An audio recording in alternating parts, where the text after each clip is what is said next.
Fala, meus amigos, belezinha? Pessoal, você está ouvindo aquele barulhão na suspensão traseira, você vai lá e troca os amortecedor e continua o barulhão na suspensão traseira. Pessoal, o defeito pode ser simples, tá?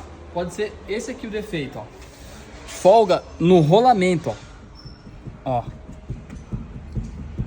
Cria uma folga aqui no rolamento, ó. E ele bate como se tivesse os amortecedores estourados, tá bom? Ó, o rolamento não está roncando, porém ele está com folga.